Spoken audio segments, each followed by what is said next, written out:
بەناوی خوای بەخشندەی میهرەبان. فیداکاری هێزی هەستانەوە و بەردەوامبوون بە مرۆڤ دەبەخشێ. دانا و شاعیرانی کورد وەکو سیمایەکی دیاری نەتەوەیمان گزارشتیان لە فیداکاری کردووە. هەرۆک بێ کەسی شاعیر دەڵێت داری ئازادی بە خوێناو نەدرێ قەت بەرناگرێ، سربەخۆیی بێ فیداکاری ئەبەد سەرناگرێ. ئیسلام وەکو ئاینێکی ئاسمانی چۆن لە فیداکاری دەڕوانێت؟ ئایا فیداکاری بایەخی ئەوەی هەیە مرۆڤ لە پێناویدا قوربانی بدات؟ لە باس و خواسی ئەم جارەدا قسە دەکەین لەسەر چەمچی فیداکاری بە میوانداری زۆر بەڕێز مامۆستا ئەحمەدی قانوشی زانای ئاینی. مامۆستاجیان زۆر بەخێر بێ و سوپاس بۆ ئامادەبوونت. زۆر سپاسان دەکەم و موفق بن ئینشاءالله. مامۆستاجیان تەوەرەی بەرنامەکەمان بایەخی فیداکاریە لە مرۆڤدا. دەشێ من لە دەواازەی بەرنامەکەدا سەرەتا بەوە دەست پێ بکەین دینی ئیسلام باس یان چۆن باز لە فیداکاری دەکات لە مرۆڤدا. الحمد لله. فیداکاری لە ئیسلامدا پێناسەکەی چییە؟ الحمد لله والصلاة والسلام على رسول الله وعلى آله وصحبه ومن والاه. سەرەتا سوپاسان دەکەم بۆ ئەم دەرفەتە و هەروەها بەتایبەت لەم کاتانەدا چونکە مەسەلەی فیداکاری ئەو چەمکە لە زۆر لاوە دەبینین شێوێنراوە بۆ مەبەستی خراپ بەکاردەهێنرێ. لە ئیسلامدا فیداکاری و ذروة سەنامیه الجیهاد، فیداکاری و تێکۆشان لووتکەی هەرە بەرزی ئیسلامە. بۆ چونکە هیچ شتێک بەبێ فیداکاری نابێ. یعنی مەسەلەن ئەگەر مامۆستایەک فیداکاری و قوربانی نەدا بۆ قوتابیەکانی، ئەگەر سەرۆ خێزانێک قوربانی نەدا بۆ خێزانەکەی و بژێویان بۆ پەیداکە، ئەگەر ئیماندارێک ماندوو نەبێت بۆ دینەکەی، تەنانەت ئێمە ئەگەر نوێژ و ڕۆژ و تاعات و عیبادەت دەکەین لە هەموو بۆ معنە فراوانەکەی، هەمووی فیداکاری دەوێت، قوربانیدانی دەوێت، شەون و خۆنی دەوێت. لەبەر ئەوە کە لووتکەی هەرە بەرزی ئیسلامە، فیداکاری و تێکۆشان و خەبات، ئیسلام بۆ خۆی بەوە هاتووە. ئەیناوە ئیلا ئەگەر مەسەلە ئەوە نەبووایە ئیسلام ئاوا بڵاو نەدەبەوە بەسەر هەموو جیهاندا کە خۆ پێغەمبەر صلی الله علیه و سلم با لەگەڵ هاوڵانی دەتوانێت لە ماڵەوە دانیشن و هەر نێنە دەرەوە تووشی ئاوارە و غەریبیش نەبن و تووشی هیجرەتیش نەبن و یعنی کۆمەڵە شتێک هەیە هەمووی بەهۆی ئەم فیداکاریەوەکەوە چۆن کەلیمەی حەق بڵاوکەنەوە. جا فیداکاری بە معنە فراوانەکەی کە دەڵێن بە معنە فراوانەکەی بۆ ئەوەی خەڵکێک وا نەزانە فیداکاری تەنها مەسەلەن دەبێت بە کوشتن و بە خوێن ڕشتن بێت. مەسەلەن ئێمە تێکۆشانمان هەیە، تێکۆشان بە ماڵ، تێکۆشان بە قەڵەم، بە دەعوە و بانگەواز، بەرزکردنەوەی ئاستی هۆشیاری و بێداری. ئەمە یعنی تێکۆشان معناکەی زۆر زۆر فراوانە، فیداکاری معناکەی زۆر زۆر فراوانە. گرنگ ئەوەیە ئاینی پیرۆزی ئیسلام زۆر بە گرنگی دەڕوانێتە فیداکاری. ئاینی پیرۆزی ئیسلام ئاینێکی جوڵاوە، ئاینێکی حەرەکیە، ئاینێکە یعنی پێمان دەڵێ دەبێ ئێمە لە پێناو ئامانجەکانماندا فیداکاری مەشروع بکەین، فیداکاری ڕێگە پێدراو، ئەو هەروەها ئەو میکانیزمانش بەکاربێنین کە شەرعین. ئەمە ئاینی پیرۆزی ئیسلام زۆر جەختی لەسەر ئەوە کردوێتەوە. هەر بۆیە دەبینین هاوڵان خوالیان ڕازی بێ وڵاتی خۆیان بەجێهێشتووە لە پێناو فیداکاریە. پێغەمبەر صلی الله علیه و سلم بۆچی وڵاتی خۆی بەجێهێشت؟ یعنی کە هەرچەند ناچاریان کرد، هیجرەتی کرد، هاوڵان کە هەر یەکەی لە شوێنە شەهید بووە بۆ بڵاوکردنەوەی عەدالەت، بۆ بڵاوکردنەوەی حەق و ڕاستی، خۆ ئەوان پیاوکوژ نەبوون. هەموو فیداکاریەکان لەو پێناوە بووە کەوا ئەوەی کە بڵاوی بکەنەوە پراکتیزەکردنی عەدالەت و بەرجەستەکردنی ڕەوشتە جوانەکان. ئەگەر عەدالەت بەرجەستە بوو ئیتر خەڵک دەحەسێتەوە، هەموو کەس مافی خۆی وەردەگرێ و ئەگەر ڕەوشتە جوانەکان لە ئارادا بوو ئیتر ئەوە زۆر زۆر گرنگە پێشی حکومەت دەحەسێتەوە کە مەسەلەن کە عەدالەت هەبێ و ڕەوشی جوان هەبێ سزنەکان چۆڵ دەبێ، یعنی ئەو هەموو مەسرەفە نابێ. بۆیە بەڕاستی لە ئاینی پیرۆزی ئیسلامدا مەسەلەی فیداکاری و خەبات و بەرخۆدان، جا ئەو فیداکاریە لە پێناوی نیشتیماندا بێ، لە پێناوی ناموسدا بێ، لە پێناوی ماڵدا بێ. لە فەرمودەی پێغەمبەر صلی الله علیه و سلم فەرموویەتی من قوتیل دون ماله فهو شهید، من قوتیل دون عرضه فهو شهید. کەسێ لە پێناو ماڵەکەی، هەموو کەس ماڵی خۆی خۆش دەوێت، تەماعی خۆش دەوێت، وانە کە خۆشی دەوێت ئەی کەسێک بێتە عەدام لێ بکە، کاکە نادەمێ ماڵی خۆمە دەی ئەگە هەر ناچاری کردی ئەوە تۆ لە پێناوی ماڵی خۆتدا کوژرای شەهیدی، ئەو یان ئەگە ئەو تۆی کوشتۆ مەزلومی، یان مەسەن لە پێناوی ناموسدا. بە هەمان شێوە لە پێناوی هەر شتێکی حەقدا بێ، لە پێناوی هەر شتێکی حەقدا بێ. بەڵام گرنگ ئەوەیە ئێمە ڕەچاوی بنەماکانی ئاینی پیرۆزی ئیسلام کەین، لا ضەرەرە وەلا ضیرار، نابێت نە زەرەر لە کەس بدەین و نە زەرەریش قبوڵ بکەین. فمن اعتدى عليكم فاعتدوا عليه بمثل ما اعتدى عليكم. کەسێ دەستدرێژی کردە سرت وەکو خۆی دەستدرێژی بکە سەری، زیاد ڕەوی مەکە. یعنی ئەمە زۆر مهمە، چونکە لە ئاینی پیرۆزی ئیسلامدا عەدالەت مهم ئەوەیە بەرجەستە بکرێ. جا ئەوەش بەوە دەبێت کە دەستدرێژی کرد اینجا مسلمان نابێت دەست پێش خەرج بێت لە دەستدرێژیە. یعنی مسلمان یعنی یەکێ لە صفاتی عیبادی ڕەحمان ئەوەیە کەوا کە خەڵک قسەی پێگوت ئەو بێدەنگ دەبێ و بە سەبر و بە حیکمت جواب دەداتەوە، کە ناچاریان کرد. تەنانەت ئینسانی مسلمان قەت لە خراپە دەست پێشخەری ناکە. بەردەوام خەڵک کە ئێستا زۆر جار باسی بە ناوی تیرۆرە و تونند و تویژی و ئەمانە سیر کەم بزانن چێ دەست پێشخەری کردووە، بەرامبەرەکە دەست پێشخەری کردو. ئەی بۆچی باسی زوڵم و ستەمی بەرامبەرەکان ناکرێ؟ ئەوانەی کەوا زۆڵم لە مسلمانان دەکەن، ئەوانەی کە دەستدرێژی دەکەن، ئەوانەی کە تەعەدا دەکەن، ئەوانەی کە لە کەناڵەکانیان لە ڕاگەیانەکانیان بەردەوام پانە لە ئیسلام دەدەن، دژایەتی ئیسلام دەکەن. یعنی ئەمانە دەبێتەوە سەیری بەرامبەرەکە بکەی. ئەوجار ئەوەی کە ئێستاش دەبینی هەندێک ڕوودەدات لەم وەزعانەدا هەندێکی کاردانەوەیە و بەشی زۆریشی پیلانی زاڵمان و ستەمکارانە کە دایانەی وڵاتی مسلمانان بکەن بە دۆزەخی ئاگر. زۆر باشە مامۆستاکەواتە گەشتینەوەی کە فیداکاری لە شتێکی دیاریکراودا نییە، عامل هەموو شتێکدا تەواوی بوارەکانی ژیانی ئینسان بەتەکید. بەڵێ کەواتە مرۆڤ ناکرێت لە سنوورێکدا لە فیداکاری بوەستێ. بەتەکید ناکرێت هەر کەسێ لە بواری خۆیدا دەبێت وەکو مۆم بتوێەوە، یعنی وەکو لە سەرتا ئاماژەم پێدا ناکرێت بڵێن ئەمڕۆ وەزیفەی من وەکو فیداکاری لە پێناو لایەنێک لە لایەنەکانی ژیاندا کۆتایی هاتەوە. شتێکە وەکو ڕووبارێک وەکو کانیەک بەردەوام. یعنی مەسەلەن سەردەمی وا هەیە تۆ دەبێت فیداکاری بکەیت تێکۆشان لە پێناوی عەقیدەدا. مەسەن ڕۆژگارانێک هەبووە خەڵک کە زۆر ئینحیرافی کردو لە بواری عەقیدەدا، ناچار هەندێک زانان پەیداون بەس بەردەوام لە بواری عەقیدەدا ئیشیان کردووە. یان مەسەلەن جاری وا هەیە بە ناوی خەبات و تێکۆشان لە بەرگریکردن لە نیشتیمان، یان جاری وایە بە ناوی ئیسلامەتیەوە، بە ناوی کوردایەتیەوە، بە ناوی خەبات لە پێناوی ماڵ و حاڵ و لە پێناوی هەموو شتەکاندا ژیان بەردەوام خەبات و بەرخۆدان و تێکۆشانە. زۆر باشە مامۆستاجان. دەشێت گیانی مرۆڤ یەکێک بێت لە کەرەستەکانی فیداکاری، ینی بە ژیانی خۆی فیداکاری بکات لە ئاخر مەرحەلەدا بەڵێت، چونکە یەکەم جار ئینسان ئێمە کە فیداکاری دەکەین یەکەم شت تەفاهم حیوار لێگەیشتن. یعنی ئەمە زۆر مهمە. یعنی یەکێک لە بوارەکانی جیهاد و تێکۆشان و فیداکاری ئەوەی کە زۆر گرنگ بێت حیوارە، گفتوگۆیە، بەیەگەیشتن و لێگەیشتن. لە ئیسلامدا ئەمە زۆر جەختی لەسەر کراوەتەوە. چەندین ئاەت و فەرمودەمان هەیە لەو بارەوە ئەدین و ئەنەسیحە. ئەنجار لە دوای ئەوە مەسەلەن بە قەڵەم، بە نووسین، بە میدیا، بە ڕاگەیاندن، دوای ئەوە ماڵبەخشین. لە ڕێگەی ماڵبەخشینەوە ئێمە مەسەلەن تۆ ئەم مزگەوت دروست دەکا، ئەم یارمەتی کەناڵێک دەداکەوە، دین بڵاو دەکاتەوە، لەولایە یارمەتیدانی مسلمانان. ماڵ بەشی دووەمیەتی، چونکە ئینسان کە نەتوانێت ماڵ ببەخشێ ناتوانێت گیانی خۆشی ببەخشێ. لە ئاخر مەرحەلەدا ئەوە لە کە مەرحەلەی قیتالە، ئەی لەو کاتەدا دەی ئینسانیش هەروایە بەردەوام لە ناو مسلمانانیشدا زاڵم و مەزڵوم هەبووە. مەسەن جاری وایە مەرج نییە هەر داگیرکەرێک یان کافرێک بێ باوەڕێک بێ لێتدا. جاری وایە لە ناو مسلماناندا وئین طائفتان من المؤمنین اقتتلوا فأصلحوا بینهما. یعنی هەر دوو تایفە، دوو جەماعەت مسلمان بۆ خوان جاری وایە بە شەڕ دێن، بەڵام دەبێ دەست پێشخەری نەکرێ، بزانی چیە حەقە چیە ناحەقە. گرنگ ئەوەیە ئێمە لە قۆناغێک لە قۆناغەکان دەگاتە ئەن حەدی قیتال و شەڕ و ڕوبەڕووبوونەوە. دوژمنێک دێ لە دەرەوەی وڵات دێ خاکە داگیر دەکە، یان ماڵە لێ دەستێنێ، یان ناموس قسەی بۆ دەکەی گوێت بۆ ناگرێ. مەسەلەن ماڵەکەت قەناعەت ناکە. لە قۆناغەکاندا ئەم ئیسلامە ئەگەر سەرنج بدەین، یعنی بۆی جوان شتەکە ڕوون بێت، ئاینی پیرۆزی ئیسلام خەڵکێک وا ئازانێت دین جیا لە ژین. نەخێر، دین ئەم ئیسلامە بۆ خۆی دین و دەوڵەتە، سیاست و سیواوکە، دەستمێژ و دەسەڵاتە. ئێمە بۆی بزانین چواشتە لەیەک جیا نابنەوە، شەو و ڕۆژ و هەروەها حکم و حکمت، علم و عمل، ئەمانە لە یەک جیا نابنەوە کە جیابنەوە وەزعەکە تێک دەچێت. ئێستا شریعەتی ئیسلام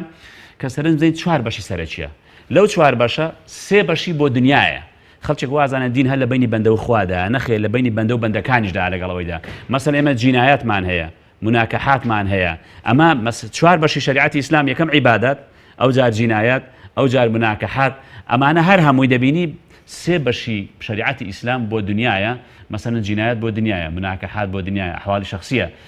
قەزاوەت هەمووی بۆ دنیا. عیباداتیش بەشێکی هەر بۆ دنیاە کە تۆ بە ڕۆژ دەبی تەندروستی لاشەد ئیسفادەی دەکەیت. لە چوار بەشی شریعەتی ئیسلام سێ بەشی بۆ دنیاە، کەواتە ئەم دینە کە هاتووە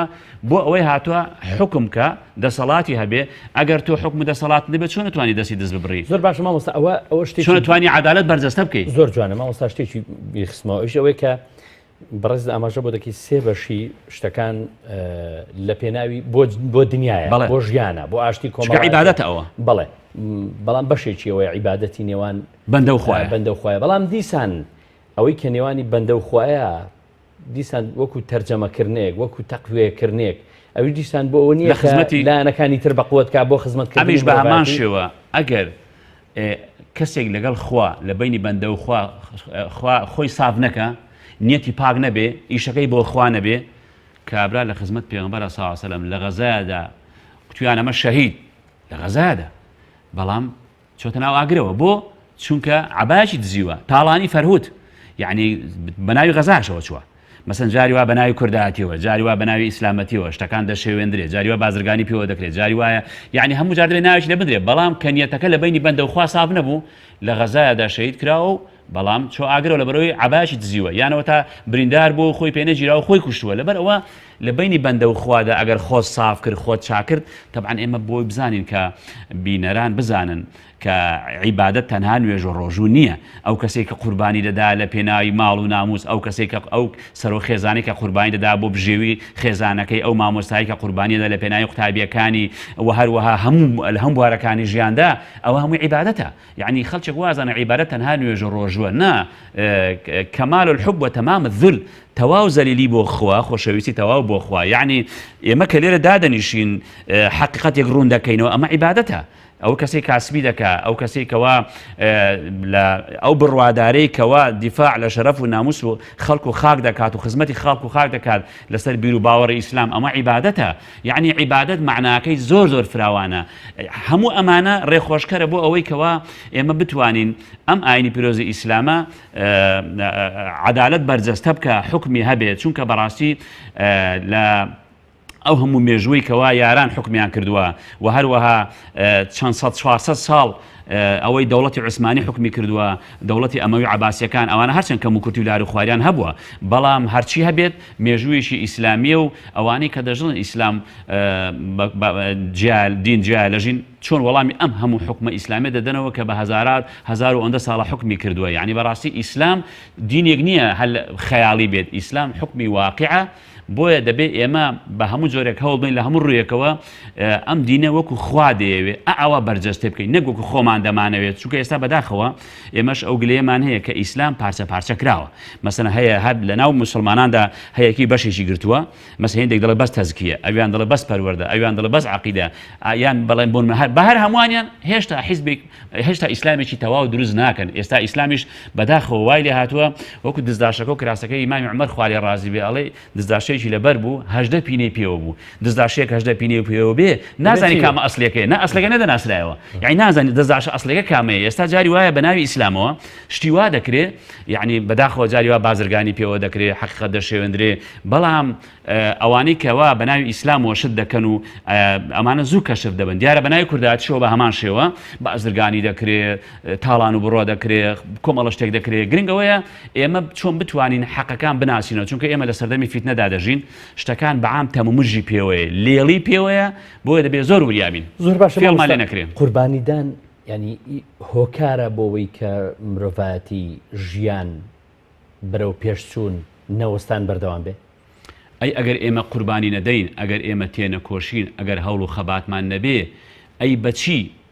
تەکنۆلۆژیا پێشکەوتن بەختەوەری بەچی بەدەست بێنین؟ ئەی خۆ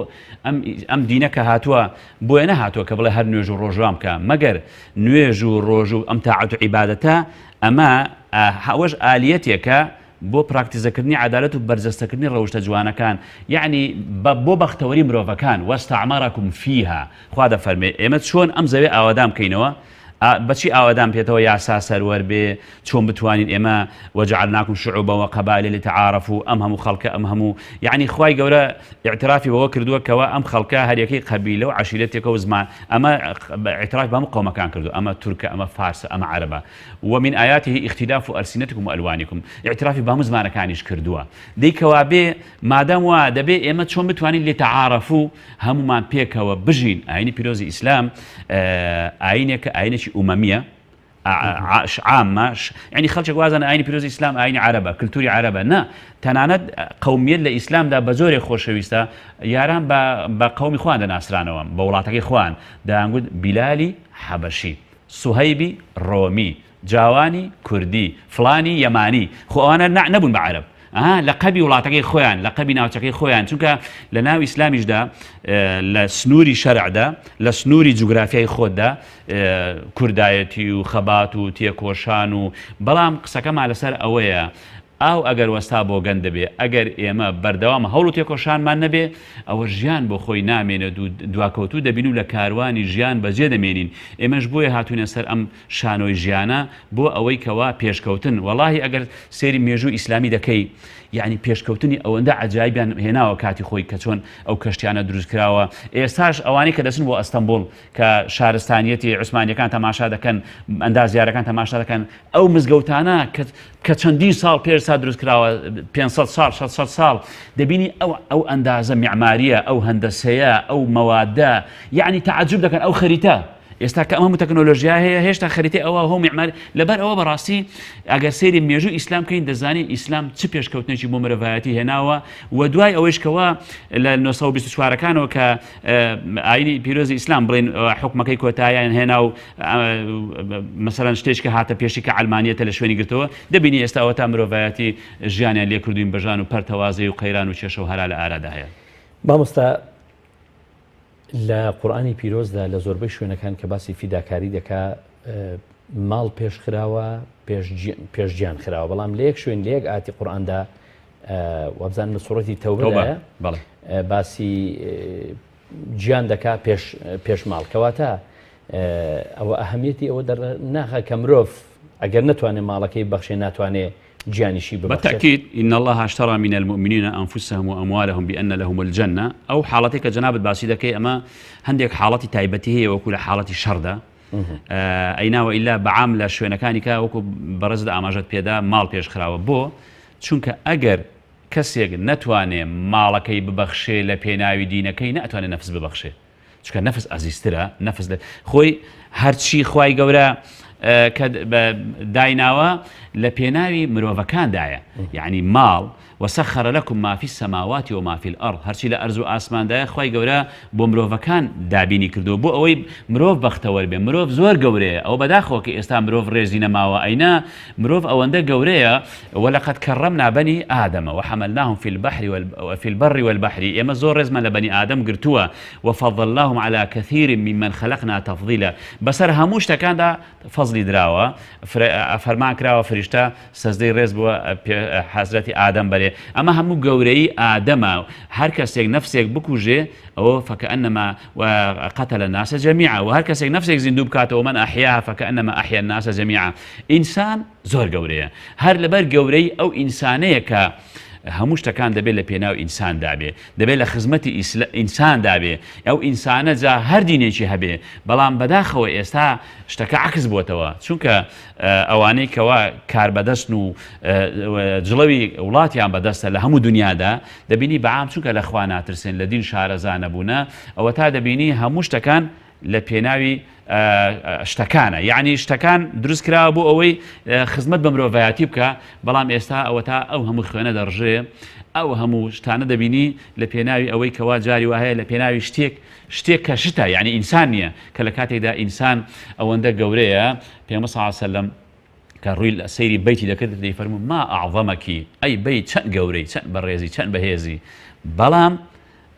روخاني بيت لا يخواي قورا أهون عند الله لقتل إنسان مسلمان ناب حق يعني با بيت بروخي دروز ذكرتوا تشانجار لافا برديتو دروز كراوتوا چونك بو تيقداني بيت تيقداني بنايك كإنسان دروستي كده بفرماني خوا بلام تيقداني إنسانك تيقداني بناي خوايا بینای خوا دروست ناکرێتەوە لەبەر گەورەی ئەو ئینسانە ئەوە تا دەبینی هەموو شتەکان لە پێناوی ئینساندا بۆیە دەبێت پێشێ ماڵ ببەخشی دەبێت پێشێ ماڵ ببەخشی و هەموو شتەکانی تر آخر شت ئەنجا لە کاتی قیتال و ڕوبەڕووبوونەوەی دژمناندا دەگاتە حەدی ئەوەی کەوا نەفسی خۆشی ببەخشێ کە قیتالیش بەشێکە لە جیهاد و تێکۆشان و بەشێکە لە گیانفیدا و بەرخۆدان چونکە ئەم ئاینی تەوحیدە ئەوە تاگە سێری مێژووی سەیدونا ئیبراهیم کەین سەلامی خوای لەسەر بێ لەکوێوە لە کوردستانەوە بەرەو شام و بەرەو حیجاز یعنی گەڕاوە بەردەوام خەبات و تێکۆشانی کردووە لە پێناو بڵاوکردنەوەی تەوحید لە پێناو بڵاوکردنەوەی یەکتاپەرستی کە پێ دەڵێن ئیمامی موحیدین هەر شتێک جا ئەو بەعنی بە نەفسی بە ماڵی بە حاڵی بە هەموو شتێک لە پێناوی بڵاوکردنەوەی تەوحیدا بۆیە ئێمەش ئەگەرمانەوێ دینەکەمان سەلامەت بێ ئەگەرمانەوێ کوردستانمان سەلامەت بێ ئەگەرمانەوێ ژیانمان ئارام و بەختەوەر بێ دەبێت بەردەوام هەوڵ بدەین خەبات و تێکۆشام بکەین بەڵام بەو شێوەیە کەوا لە سنووری شەرعدا بێت و میکانیزم و ئالیەتە شەرعیەکان بەکاربێنین بۆ ئەوەی کەوا هەم لە دنیاشدا کارەکانمان سەر بگرێ و لە قیامەتیش بەربگرێ. مامۆستا لە بەرەنجامی فیداکاریدا مرۆڤ دەتوانێت چی بەرهەم بێنێ یعنی ئەو بەرهەمەی مرۆڤ لە ئەنجامی فیداکاری دەیخاتەوە پێشکەشی مرۆڤاتی دەکات چییە؟ بەڵێ ئێمە باسی ئەومان کردکەوە ئینسان دەبێت خەبات و بەرخۆدانی هەبێت فیداکاری هەبێت تێکۆشانی هەبێت بەڵێ بەرهەمی ئەو خەبات و تێکۆشانە بەرهەمی ئەو فیداکاریە ئەو شتەیەکەوە ئەو کەسە ئیشی بۆ دەکات بۆ نمونە ئێمە لە ژیاندا دەبێت ئامانجمان هەبێ هەر یەکێک لە ئێمە دەبێت هەدەفێکی هەبێ ئامانجێکی هەبێ ئیشی بۆ بکە کە تۆ ئیشت کرد هەوڵت بۆدا ئەوە دەگەی بە ئامانجی خۆت تۆماس ئەدیسۆن خەباتی کرد هەوڵیدا دەی 99,000 گڵۆپەکەش کە گەیشت بە ئامانجی خۆی کە دروستکردنی ڕووناچی کارەبا بوو کەواتە ئێمە دەبێت لە ژیانماندا هەموو کەسێک لە ئێمە پلانمان هەبێ بۆ هەدەفێکت هەبێ پێی بگەی دەتێ ببی بە ماستەر بێت دەستبێنی دوای دکتۆرا بەدەستبێنی ئەی بۆچی بە دکتۆرە بۆ معاش نەوەڵا بۆی خزمەتی خەڵک بکەم بۆی کەوا لە خەستەخانەیەکە یان لە زانکۆیەکە لەبەر ئەوە ئێمە دەبێ هەر یەکێک لە ئێمە هەدەفێکی هەبێ ئامانجێکی دیاریکراوی هەبێ بۆ ئەوەی خزمەت بکەین چونکە بەڕاستی ئێمە بۆ ئەوە دروستکراوین کە خزمەت بە مرۆڤایەتی بکەین نەک یەکتر کوشتن و لە یەکتردان پێغەمبەر صلی فەرموویەتی خەیر الناس من ينفع الناس أو أنفعهم للناس چاکترین خەڵک ئەوانن کە نەفعیان بۆ خەڵکەیە کە خزمەت بە خەڵک دەکەن ئێمەی مسلمانیش بە تایبەتی دەبێ هەنی ئێمە دینەکەمان ڕەحمەتە یعنی ئێمە دەبێت ڕەحمەت بین بۆ یەکتر نەک زەحمەت دەبێت خزمەتی مرۆڤایەتی بکەین خزمەتەکەش بەوە دەبێت کە هەر یەکێک لە ژیانیدا ئامانجێکی هەیە بۆ ئەو هەدەفەی کە دیاری کردووە پلانی بۆ دیاری دەکات چونکە ئەگەر ئێمە بەبێ ئامانج و بەبێ پلان لە ژیانماندا سوڕاینەوە ئەوە ئەو کاتە سەر لێ شێوا و سەرگەردان دەبین و هیچ ئامانجێکمان نابێ بۆیە ئەگەر ئامانجەکانی خۆمان بەدیهێنا ئەو کاتە پێشکەوتن سەربەرزی خزمەت لە هەر ڕوویەکەوە بێت ئەو کەسێک کە ئامانجەکەی دیاری کردووە ئەو بخۆی خزمەتێکە لە خزمەتەکان مامۆستا لە کوردەواریدا ئەو کەسانەی زۆر قوربانی دەدەن جا باوکە لە پێناوی منداڵەکانیدا هەر کەسێکە لە پێنا ئەوەی لە دەوروبەریدایەتی ینی کەسێک نییە خۆشەویستە کەسێک نییە کە زۆر ڕێزی لێنراوە کەسێک نییە مەکانەتێکی تایبەتی هەیە لە نێو کۆمەلگادا جارێ هەر بە باسی وشەی قوربانیت کە کرد هەر یەکسەر قوربانیت بیرهێنامەوە کە لە جەژنی قوربانە حیوان سەر دەبڕێت کە ئەوەش بۆ خۆی لە قورئاندا هاتووە قوربانی کەلیمەیەکی قورئانیە لە قورب و قەریبەوە هاتووە ئیذ قەڕەبا قوربانن دوو کوڕەکەی حەزەتی ئادەم سەلامی خوای لەسەر بێ لەبەر ئەوە کە قوربانی دەکا ئەو کەسە بۆ قوربانی دەکا ئاژەڵێک سەر دەبڕێ بۆ ئەوەی کە لە خوا نزیک بێتەوە خۆشەویست بێت خۆشەویستە ئەو کەسە مەسەلەن ماڵێکی خۆش دەوێت خشتی خۆش دەوێت قوربانی دەکا بۆ ئەوەی نزیک بێتەوە ئەو کەسەش کە قوربانی دەدا بە تەکید خۆشەویست هەبێت چونکە بۆ دەڵێ هەموو تەمەنی خۆی لە پێناوی ئەوە دابەخشی کە ئەو دایکە لەسەر ئەو مناڵە هەتیوانە دانیش گەورەی کرد قوربانیدا پێی گەیاندن بوون بە ماستەر و دکتۆرا ئەمە بۆ خۆی ژیانی خۆی لە پێناوی ئەوان دابەخشی بە هەمان شێوە باوچێک بە هەمان شێوە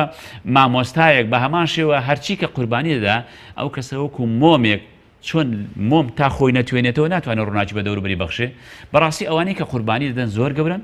زۆر بەڕێزن و نمونەی فیداکارین بۆیە بەڕاستی ئەوانە لە دنیاەشدا هەر گەورن لە قیامەتش هەر گەورن. ئێستا ئەسحابی پێغەمبەر سەلامی خوا لەسەر بێت بۆچی ئەوەندە گەورن بەردەوام لەسەر مینبەرەکان باز دەکرێن؟ چونکە کۆشک و تەلار و باخ و باخاتیان بەجێ نێهێشت، قوربانیاندا لە پێناوی دینەکەیان، لە پێناوی خزمەتکردنی مرۆڤایەتی. یعنی بە جۆرە قوربانیان داوە کاتێک کە ئیمامی حوسێن سەلامی خوای لەسەر بێ کەوا وەفات دەکات، کاتێ تەماشاکەن دەیشۆن پشتی هەمووی سوور بۆتەوە، هەمووی شوێنە برینی پێوە دیارەوە چییە؟ وەڵا شەوانە خواردن و کۆڵە پشتی بردو بۆ ماڵە فەقیر و هەژارەکان. یعنی ئەوانە بەنهێنی و بە ئاشکرا قوربانیان داوە بۆ ئەوەی کەوا مرۆڤایەتی بەختەوەر بێت. بەڕاستی ئەوانەی قوربانی دەدەن زۆر گەورن. ئێستا لەناو کردەواری خۆشماندا تەماشا دەکەی مەسەرەن هەندێک لە سەرکردە گەورەکان کە قوربانیان داوە بۆ میلەتی خوانێکی و قازی محەممەدی بەردەوام باز دەکرێت، مەسەرەن شێخ سەعیدی پیران بەردەوام باز دەکرێت، مەسەرەن سەعیدی نورسی. یعنی ئەم پیاوە گەورانەی کە لەناو کوردستانی خۆماندا قوربانیان داوە، یان پیاوچاکانی ئەوانەی کەوا مەسەرەن گۆشی و کاگ ئەحمەدی شێخ تەماشا دەکەی ئەو پیاوچاکانی کە لەناو کوردە هەڵکەوتون، ئەمانە قوربانیان داوە، خزمەتی گەل و نیشتیمانیان کردووە. بۆیە ئەوانی قوربانی دەدەن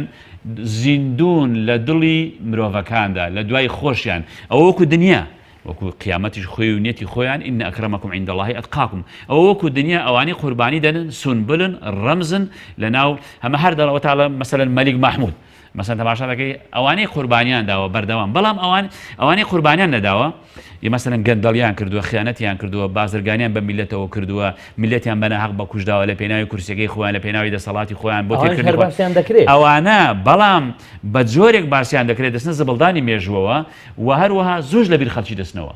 مەگەر مێژوت خوێندەوە بە خراپە باسی دەکرێت. بۆیە لەبەر ئەوە ئێوانی کە قوربانی دەدەن قوربانی ڕاستەقینە بەڕاستی ئەوانە خۆشەویستن لە دڵی مرۆ لە دڵی گەلدا دەمێننەوە بە زیندوی. مامۆستا فەرمودەی پێغەمبەرمان هەیە عەلەیهی سەڵات وسەلام باسی ئەو کەسانە دەکات مرۆڤ دەکات کە دوو ڕۆژی وەکو یەک بێ، ینی بە جۆرێک بەزەم و من ساوە یەوماه فەهو مەغبون. پێغەمبەر صلی الله علیه و سلم فەرموویەتی هەر کەسێک دوو ڕۆژی وەکو یەک بێت ئەوە تێکشکاوە، ئەوە دۆڕاوە. بەڵێ مەبەستمەوەی ئەمە بە مەزمومە لە ئاینی پیرۆزی ئیسلامدا کەسێک دوو ڕۆژی وەکو یەک. کەواتە ئەو فەرمودەیە چی دەلال لەسەرەوەی نییە کە پێویستە مرۆڤ بەردەوام قوربانی بدایان بۆ ئەوەی گۆڕانکاری لە دەوروبەرەکەیدا ڕووی بدا، هەمیش مەڵۆیەکی تر بخاتە سەر خەرمانی چاکەکانی سەرکردەوەکانی سەرژیانی خۆی و ئەوانی تریش. بەتاکید ئەم فەرمودەیە و دەیان فەرمودەی تریش پێمان دەڵێ ئەوە تا دەڵێ نابێت دوو ڕۆژ دووەکو یەک بێت، کەواتە دوو ڕۆژ دووەکو یەک بوو تۆ زەرە دەکردووە، کەواتە دەبێ من ئەمڕۆم باشتر و گەورەتر بێت لە دوێنێک کە ڕابرد. ئەمڕۆ بزانم چیم کردووە، چەند مەسەلەن ئاەتێکم لەبەر کرد بێ، بابەتێکم هێنا بێتەوە، خزمەتێکم کرد بێت لە هەر ڕوویەکەوە بێت. یعنی ئێمە بزانین دەبێت نابێت دوو ڕۆژمانەوەکو یەک بێ، بەڵام بەداخەوە ئێستا ئێمە بۆی ئەو زروفێکە تێکەوتوین ئێستا لە وڵاتی ئێمەدا بەتاڵەیەکی زۆر خەڵکێک بێزارە، بێکارە، قەرزارە، هەژارە، نەدارە، یعنی بەڕاستی ئەم جۆرە قەیرانانە ژینگەیەکی ناخۆشی هێناوەتە ئاراوە. یعنی ئێمە پێویستە هەرچی زیاتر و زۆرتر جارێشکە بە خۆمان دابچینەوە هەوڵ و تێکۆشانمان زیاتر بێت و ئومێدمان زیاتر بێت، چونکە بەڕاستی خەریکە بێ ئومێدیەک دروست دەبێت. ئێمەی مسلمان دەبێ ئومێدمان زۆر بێت، گوڕ بە خۆمان بدەین، یعنی هەم بە خاتری ئەو میلەتە، یعنی هەم کوردستانی خۆمان خزمەت بکەین. ئێمە گەر چاومە لە داگیرکەران بێت و چاومە لە دوژمنان بێت، قەدیمانی خۆمان توانە خروی پشتی خۆ دەگە بەدەست خۆنی خورێنی بەخوا خەڵکە بۆ ناخورێنەوە. یعنی لەبەرەوە ئێمە دەبێت بۆ خۆمان خزمەتی خۆمان بکەین، جارێشکە چاومان لە خەڵکێک نەبێتەوە کە لە ناو خۆشماندا خەڵکێکی زۆڵمان لێ دەکا و ستەممان لێ دەکا، دەبێت هەوڵ بین هەر چۆنێک بێت من ڕەئا منکم منکەرا فەلیوغەیرهو بیەدیه، هەر کەسێک لە ئێوە منکەرێک و خراپەیەکی بینی بەدەست بیگۆڕێ. ئەمە عادەتەن ئەوانە کە دەسەڵاتیان هەیە، ئەوانن کەوا توانایەکیان هەیە، فإن لم يستطع ئەگەر نەیتوانی بیگۆڕێت فبلیسانه، ئەوەش بە زمانی، ئەوەش بە زمان دەکەوێتە سەر خەبات و تێکۆشانی بانگەواز و داعوە و هەروەها بەڵێ بانگخوازان بە زمان ئێمە بڵێن کاکە ئەمە حەقە ئەمە ناحەقە، ئەمەیان بەناوی کوردایەتی شەوێ بەڵام کوردایەتی نییە، ئەمەیان بڵێن ئەمەیان بازرگانیە، ئەمەیان شەڕی بە وەکالەتە، ئەمەیان ئەوایە. لەبەرەوە ئێمە پێویستە حەقەکان ڕوونکەینەوە، بەڵام نەک بە ئارەزوی خۆمان، لە تەرازوی علم و معریفەتە، لە تەرازوی حەقە. یعنی بەڕاستی زۆر زۆر مهمە بە زمان ئێمە شتەکان بگۆڕین. ئەمڕۆژ کەناڵەکان زۆرن، بتوانین لە هەموو کەناڵەکانەوە هۆشیاری و بێداری ئەم میلەتە جارێشکە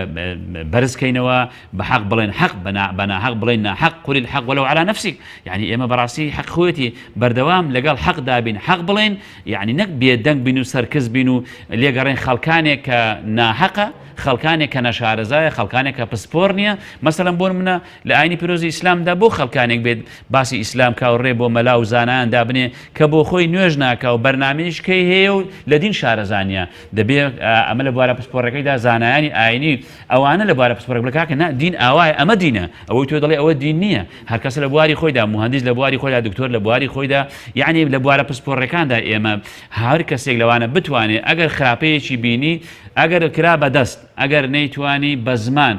ئەگەر نەیتوانی هەر ئاخر شت ئەوە فبقلبه وذلك أضعف الإيمان بەدڵ پێی ناخۆش بێ ئەوەش أضعف الإيمانە کە من بەدڵ پێم ناخۆشە ئەو زوڵمە کراوە ئەو غەدرە کراوە ئەو خیانەتە کراوە ئەوەش بەڕاستی أضعف الإيمان ئەیترەوەکو بڵێ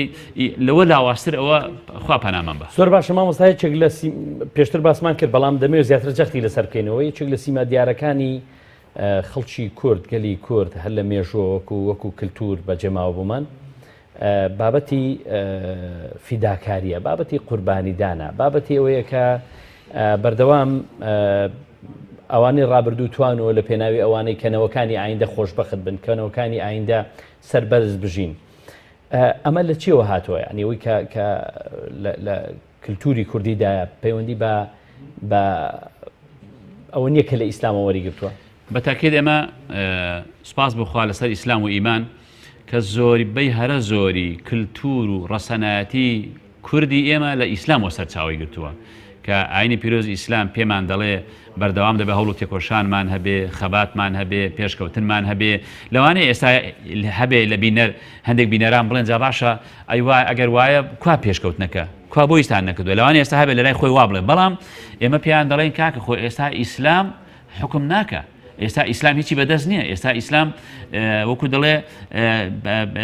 بەدواوەیە و ئیسلام ئەمڕۆ هیچی بەدەست نیە لە هیچ شوێنە حکم ناکە لەبەرەوە هەر شتێک کە ڕوودەدا ئیسلام بەرپرسیار نییە ئەینا لە شارستانێتی ئیسلامیدا ئەوەندە وەکو لە سەرتا ئاماژەم پێدا مێژووی ئیسلامی ئەوەندە پێشکەوتن و شتی گەورەی هەیە هەتا یەکەم جار لە ئاینی پیرۆزی ئیسلامدا کە سەعاتیان دروست کرد و نمونەیەکیان نار بۆ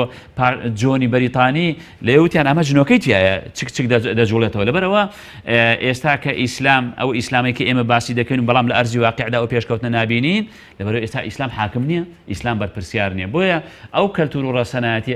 میلەتی ئێمەش لە ئیسلامەوە سەرچاوی گرتووە کە ئێمە بەردەوام وەکو کابرای پیرەکە کە بە تەمەنی پیری باخەکەی دەچاند و پاشاکە چوو بۆ لای وتی جاتۆ عمرت 70 ساڵە چی ئەچێنی وتی پێشێنانی ئێمە کردیان ئێمە خواردمان ئێمەش دەیچێنین دوای ئێمە دەیخۆن ئەو جار پاشا خەڵاتێکی کرد و وتیها ئەوە تا دارەکەی من هێشتا پێ نەگەیەوە و بەڵام بەری گرت لەبەر ئەوە بەڕاستی ینی ئێمە ژیان هەروە هاتووە بە ئومێد هاتووە چونکە ئاەت و فەرمودەکان پێمان دەڵێن ئەگەر لە فەرمودەی پێغەمبەر صلی الله علیه و سلم ئەگەر چی لە دارێکت بەدەستەوە بچ لە دارێک وتیان ئەوە ئاخر زمانە و دنیا خراپ بوو بەڵام تۆ بیچێنە تۆ بیچێنە و کەواتە ئیسلام ژینگە دۆستە ئیسلام مرۆڤ دۆستە ئیسلام ڕەحمەتە نەک زەحمەت ئیسلام خزمەتی مرۆڤاتی دەکات بەس ئەو ئیسلامی کە خوا دەیەوێ ئەگەر بینەریش بڵێ ئەی کوانەمان بینی بۆ لە وڵاتی ئیسلام و مسلماناندا هەر شەڕ و هەرایە و بەڵام لە ئەوروپا و لە ڕۆژ ئاوا ئەوە تا بخوانی سراحەتن دەڵێن کە ئەکەجیان ئەوەی لێرە دەیبینی هێندێکی پیلانی ئەوانە هێندێکی ڕەتفعل و کاردانەوەی ئیسلام ئیشی پێ ناکرێ ئیسلام حاکم نییە علمانیەت حاکمە زۆر باشە مامۆستا ئایا مسلمان تاشی مسلمان کەسێکی فیداکارە کەسێکی قوربانی دەرە یان کەسێکە ئەوی پێدەڵێن لە کوردەواری دەست و پێسپیکەیە ینی بێدان و دەنوکە کەسێک نییە میسانی تاشی مسلمان کەسێکی فیداکار و قوربانی دەر نییە بەتاکید مسلمان کەسێکی فیداکار و قوربانی دەرە کەسێکی بەردەوام تێکۆشەرە چونکە هاوڵان سوارچاکی ڕۆژێ بوون و و هەروەها عابیدی شەوانە بوون شەوانە عیبادەت و تاعەت و عیبادەت و شەونێش بە ڕۆژێش سوارچاک بوون لە کاتی خۆیدا اینجا هەتا فیداکاری بە جۆرێکە کاکە بەختیار ئەگەر سەرنج بدەین لە یەکێک لە شەڕەکاندا فوزەیلی کوڕی عیاس کەسێک بوو ئەوەندە بە تەقوا و دین بوو پێیان دەگوت عابد الحرەمەین بەردەوام لە مەکە و مەدینە و ئەوە تاعەت و عیبادەت و فرمێسکی هەڵدەڕژ لەو کاتەیدا شەڕێک هەبوو ئیسلام پێویستی بەو شەڕە بوو عەبدوڵای کوڕی مبارەک نامەی بۆ دەنووسێ کە هاوڕێ و خۆشەویستی یەکتر بوون بۆ ئیدەنووسێ یا عابد الحرەمەین لەو ئەبسەرتەنا ئەی عابدی حرەمەین ئەگەر دەتبینی ئێستا ئێمە چۆن لە سواری ئەسپ و شمشێرەکانمان بە خوێنی دوژمن سوور بوو تۆش لەوێ ڕوومەتەکەت بە فرمێسکەکانە تەڕ دەکەی و کاکە ئەمڕۆ ڕۆژی ئەم خەباتەیە ئەم تێکۆشانەیە بەڕاستی ینی شتەکان لە هەر ڕۆژە و فتوایش تایبەتی هەر ڕۆژە هەر قۆناغێک شتی خۆی دەوێ بۆیە بەڕاستی ئێمە دەبێ ینی ئەوەیش کردوێتی خۆشتێکی خراپ نەبووە بەڵام لەو کاتەیدا سوارچاچی و جیهاد و تێکۆشانەکە ئیسلام لەو کاتەیدا پێویستی بەوە بووە لەبەر ئەوە ئاینی پیرۆزی ئیسلام تاچی مسلمان بەڕاستی دەبێت تاکێکی خەباتکەر بێت تاکێکی شۆڕژێر بێت تاکێک بێکەوە بەردەوام ماندوو بێ چونکە ئەگەر سەرنجی پێشەوەکەمان بدەین نەحەساوەتەوە بە ڕۆژێک برسی بووە ڕۆژێک تێر بووە بەردی خستۆتە ژێر پشتێنەکەی بۆ ئەوەی کەوە لە کاتێکدا هەی بووە بەڵام هەمووی بەخشیوە لە خزمەتی مرۆڤەکاندا بۆ بەڕاستی ئێمەش دەبێ بەداخەوە ئێستا ئیشەکان زیاتر بۆتە خواردن و خەوتن و پاڵدانەوە کە ئەمە جێگەی ئەسەف و نیگەرانیە ئەو تەمەنە بە سەریعی دەڕوە کاتێک دەبینی تەمەنت بۆتە 6 ساڵ و ئەرێ چیمان کرد وەڵای هیچمان نەکردووە وەڵا خانەکەم پێکەوە ناوە دوایی دوو کوڕ و کچی نوێژنەکە بوو ئەم بەجێ دەمێنێ و دوایی ئەو کاتە دوای خێرش بۆ ناکەن دەڵڵا کەمی بۆ جێشتین لەبەر ئەوە دائیمەن ئێمە شتێ بکەین بۆ قیامەتی خۆمان و بەتەمای هیچ شتێک نەبین تەنانەت هەندێک لە زانایان بە جۆرێکە دەڵێ کابرا با نەڵێ ئیسقاتم و بکەن لە دوای خۆم دە ئیسقاتەکە پێشخە بیکەم هەتا بە زندوی خۆت مزگەوتێ دروستکە خێرەکە پێشخە هەموو شتەکان پێشخەین بۆ ئەوەی کەوا لەیسە للئینسانی ئیلا ما سعى بەڕاستی تاچی مسلمان تاکێکی فیداکارە تاکێکی خەباتجێر و شۆڕژگێرە لە هەموو ڕوویەکەوە تاکێکی ئازایە تاکێکی بەجەرگە بەڵام ئەمڕۆ ئێمە بە زۆرە لە زۆرەکان زیاتر پاڵمان داوەتەوە ئەوە جێگەی نیگەرانی زۆر باشە کەواتە ئێستا پێ دوایە ڕوحێتی قوربانیدان لاوازە یان بەهێزە ئێستا ڕۆحێتی قوربانیدان لاوازە هۆکارەکانی بۆچی لاوازە بۆچی لاوازە یەکێ لە هۆکارەکان پێویستمان پێینێ لە ئێستادا زۆر لە هەموو کاتجاتر پێویستمان پێێتی ئەها زەلیلەکە ئێستا بۆچی ڕۆحی لاوازە لەبەر یەکەمان مەسەلە ئیمانەکەیە عەقیدەی نوقسان مسلمانی نقصانی لە دەرچێ مسلمانی وامان هەیە دەڵێ کاکە وڵا ئیسلام لە بینی خۆم خۆ هەر نوێژان دەکەم و دەنگ دەکەم مسلمانی واش هەیە دەڵێ کاکە ئیسلام بەس پەروەردەیە مسلمانی واش هەیە دەڵێ بەس عەقیدەیە مسلمانی واش هەیە دەڵێ بەس حیزبایەتێکەیە مسلمان لەبەر ئەوە ئێمە ئیسلامەکە وەکو ئاماژەم پێدا پارتەوازە کراوە عەقیدەی نوقسانی تێگەیشتنی هەڵە بۆ عەقیدەی نوقسان کارەساتی لێ دەکەوێتەوە ئەوە یەک دووەمینیشیان هەر کاتێک ئیش بە ئیسلام نەکرا بەڕاستی ئەمە زۆر خەتەرە ئەوە تا پێغەمبەر صلی الله علیه و فەرموویەتی ولم ينقضوا عهد الله وعهد رسوله إلا سلط الله عليهم عدوا من غيرهم فأخذوا ما في أيديهم دفرمي أجر عهدي خوا وبيغمبريان شكاند صلى الله عليه وسلم إيشان بالقرآن والسنة نكير أو أخواي جورا سلط الله عليهم عدوا من غيرهم دجمن إيشان بسر دا زال دكا لغير خويان إسا دجمن لشو هاتو لم سرو دنيا هاتوا زال بو بسر أم ملتي مسلمانة داما بس هر خومانية همو دولة عربية كان همو أوانا أنجا دفرمي فأخذوا ما في أيديهم أويك هيانا ليان دستيني إسا نوتي ولاة إسلامية كان خو هەر ئیسفادی بۆ مسلمانان نییە یعنی ئیسفادی بۆم بێباوەڕانێ بەس بۆ خۆمانی یعنی وەکو ماسیەکە ئەڵێ ماسی ها ناوزگی تۆزێ ڕەشە لەناو بەحرایڵە تا ئاساتێری نەخواتە لەبەرەوەی یعنی ئێمە وامان لێ هاتووە ئێستا هەرچی سەرۆت و سامانی وڵاتی ئیسلامی هەیە هەمووی بۆ بێباوەڕانە بۆ زەرهێزەکانە بۆ چونکە ئەوان مەسەلەن لە ئەو عەهدی خوا و پێغەمبەریان شکاندووە يعني هرچی وڵاتی ئیسلامیە هیچی قورآن و ئیش بە قورآن و حەدیث ناکە قورآن و سنەت یا بەرقەرار نییە هەتا بە سعودیەشەوە يعني خەڵکێک وازانێ سعودیە سەرچاوەی ئیسلامە هەتا لەوێش قورآن و سنەتیشی پێ ناکرێت سیکولاریشی پێ دەکرێت و دەسەڵاتدارەکانیشیان پیاوی زەرهێزەکانن ئێمە با بڕێن هاوڕێی هەموو کەس بین بەڵام با هەر کەسە شخصیەتی خۆی میلەتەکەی خۆی عەقیدەی خۆی من حەز دەکەم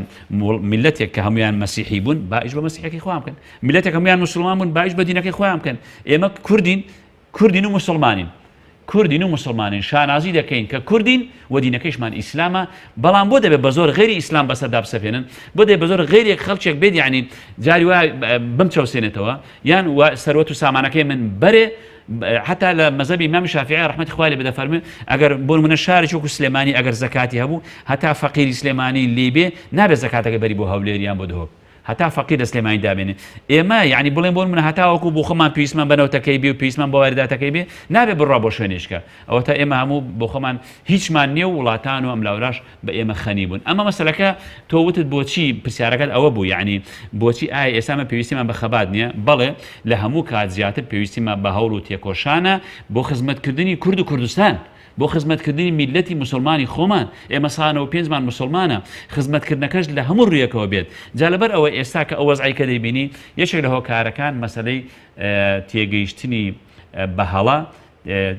دید و تێڕوانی نادروست بۆ عەقیدە و بیر و باوەڕ تێگەیشتنی هەڵە بۆ ئیسلام و هەروەها ئیمانی زعف زەعیف لاوازی ئیمان پاشان شکاندنی وعد و پەیمانی خوا و پێغەمبەری خوا صلی الله علیه وسلم ئەمانە هەمووی هۆکارن ئێستا کە دەبینی ئەو پەرتەوازەیە کە هەیە هەر ئێمەی مسلمانان بۆ پەرتەوازەین یعنی ئەمە بۆ خۆی هۆکارێکە ئەگەر مسلمانان یەک ڕیز بن یعنی زانایان پیاوچاکان شێخان یعنی ئیسلامیەکان حیزبە ئیسلامیەکان یعنی هەمومان پێکەوە ئایا مەگەر هەر هەمومان یەک دینمان نییە ئەگەر ئێمە یەک ڕیز بین ئەو کاتە یەک ڕیزی و تێکۆشانەکە بەرەکەتێکی تایبەتی دەبێ و بەرامبەرەکەت حسابت بۆ دەکا بەڵام ئەوە تا دەبینی خەڵکێک بە ناوی دینەوە دەبینی خزمەتی بێدینی دەکا بە خاتری پارە پلە و پایە و خەڵات و مانسەبێک کە ئەمە هەم زەرە لە دینەکەدا و دینەکەی ناشرین کردووە هەم ماڵوێرانی قیامەت زۆر باشە مامۆستا قوربانیدان دەمەوێت بڵێم فیداکاری سنوورێکی هەیە بۆ وەستان مرۆڤ تێیدا بوەستەیان لە هەر منسەب و لە هەر پلە و لە هەر شوێنێکدا کاری کرد ئەو شوێنە مەیدانی ئەوە کە قوربانی و فیداکاری تێدا بدە فیداکاری سنوورێکی نییە و دەبێت هەر یەکە و لە بواری خۆیدا فیداکاری بکات لە پسپۆڕی خۆیدا لە شارەزایی خۆیدا بەرهەمی هەبێت بەردەوام چونکە تۆ ئەگەر مۆدیلێکت ئێستا مۆدیلێک لە سارە دروست کردووە دەبێت ساڵشکە مۆدیلش کە دروستکەی مواسەفاتی زیاتر بێت ئەنجار مەسەلەن ئەم ساڵ تۆ ماستەرە دەرێناوە دەبێ هەوڵ بۆ دکتۆرە ئەو جار دوای عملی پێ بکەیت ئەنج وردە دەبێت بەردەوام لە بواری خۆتدا بەردەوام کە وەستای معنای مردی کە وەستای معنای تۆ ژیانەکەت بەرەو کۆتاییە لەبەر ئەوە هیچ سنوورێکی نییە و بەردەوام دەبێت تێکۆشین هەوڵ بدەین بۆ ئەوەی کەوا زیاتر و زۆرتر خزمەت بکەین و زیاتر و زۆرتر تێبگەین پێ بگەین هەروەکو چۆن لە بواری زانستەوە ئەگەیشێک وتی ئەوە تەواو من شادەی دکتۆرا مێنا و لێ بوومەوە ئەمڕۆ عالمم ئەو کاتە بزانە جاهیلە لەبەر ئەوە نابێ بوەستە دەبێت بەردەوام ئێمە لە خەبات و تێکۆشاندا بین چونکە دینەکەمان ئاوایە و پێشەواکەمان بەردەوام تێکۆشانی کردووە هاوڵان بە هەمان شێوە و هەروەها پێشینانی ئێمەش لە میلەتی خۆماندا بەردەوام تێکۆشانیان کردووە لە خزمەت دینەکەیان لە خزمەت گەلەکەیان ئەوان لە کاتی خۆیاندا توانیان خزمەتی باش بکەن بەداخەوە ئێمە قسووریمان هەیە و نەمانتوانی حەقی خۆ بۆ شتانە بدەین کەواتە مامۆستا دەمێ ئەوە بپرسم قوربانیدان هۆکارە بۆ دەستەبەرکردن و بەدەستێنانی شتێک یان ئەوەیە بنەمایشی استراتیژی هەیە یان استراتیژە لای تاشی مسلمان قەت مەفعولەکەی کەم نابێتەوە بەتاکید قوربانیدان ئەوە بۆ خۆی هۆکارێکە وەکو بە میکانیزم و ئالێتە شەرعیەکان بۆ ئامانجێکی دیاری کراو بۆ خزمەتکردن وەکو لە سەرتا ئاماژەمان پێدا تاشی مسلمان دەبێ بەردەوام بیر لەوە بکاتەوە چۆن خزمەت بکە مەسەن لە فەرمودەی پێغەمبەر صلی الله علیه و سلم کە فەرموویەتی لا کەسێک کەوا ئیماندار بێت جیرانەکەی برسی بێت ئەوە ئیمانی تەواو نییە من باتە شەبعان وجاره جائع کە تۆ کەواتە دەبێت قوربانی بدەیت کە چۆن خۆت تێری دەبێت جیرانەکەشت تێر بێ نابێ هەر خەمی خۆت بێت وەکو خەڵکانێک لە هەندێک لە کار بەدەستەکان ئێستا بەس خەمی خۆیانە دەبێت ئێمە قوربانی بدەین عومەری کوڕی عەبدولعەزیز نمونەی خوا لێ ڕازی بێ نمونەی قوربانیدانە کە کابینەکەی تەنها 2 ساڵ و نیو بوو توانی عەدالەتێک بەرزەستە بکە کە فەقیری نەیەڵێ لەسەر لە حکم و دەسەڵاتی خۆیدا یعنی کەس پارەی وەرنەدەگرت بەڵام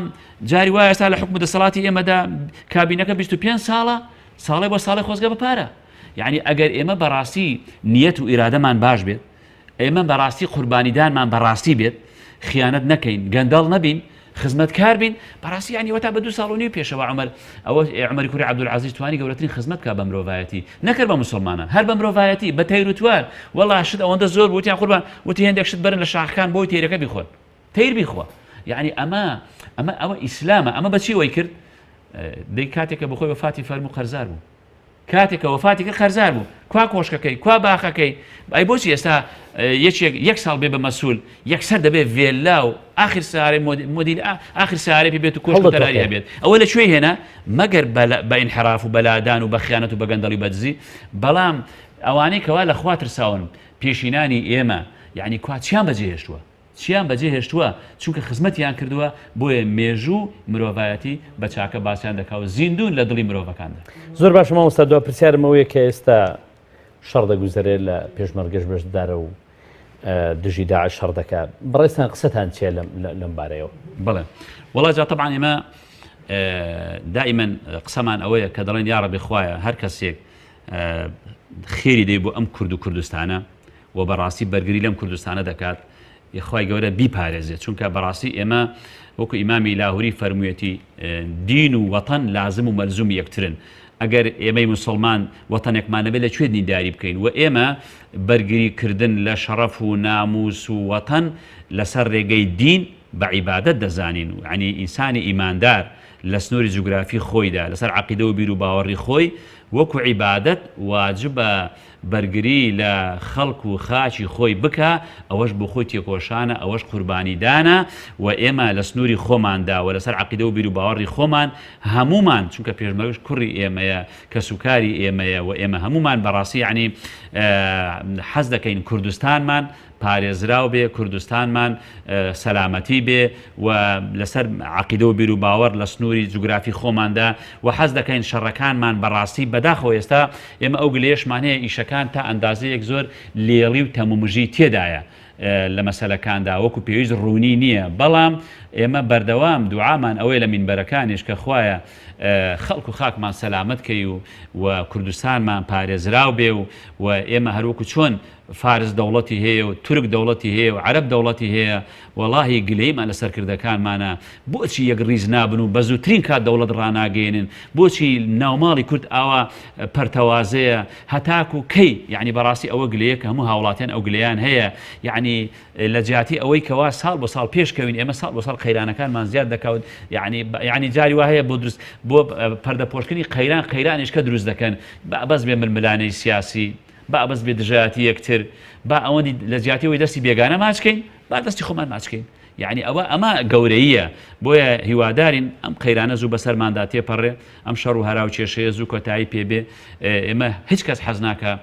جەرجی دایکان بسووتێ مناڵەکان هاتیو بن، خوای گەورە ئینشاءالله کوردستانمان بۆ پارێزراوکە. لە کۆتایی بەرنامەکەمان بەرنامەی باسوو خواست زۆر سپاسی بەڕێز دەکەین مامۆستا ئەحمەدی قامیشی زانای ئاینی کە تاوەکو ئەم ساتە لەگەڵمان بووی. بەڕێزان تەورەی بەرنامەکەمان بایەخی فیداکاری بوو لە مرۆڤدا، هیوادارین ئێوەی ئازیز و خۆشەویستیش سووتان لە ناوەڕۆشی بەرنامەکە وەرگرت بێت. بەخوای گەورە و میهرەبانتان دەسپێرین، هەمیشە شاد و سەربەرز و کامەران بن. خواتان لەگەڵ.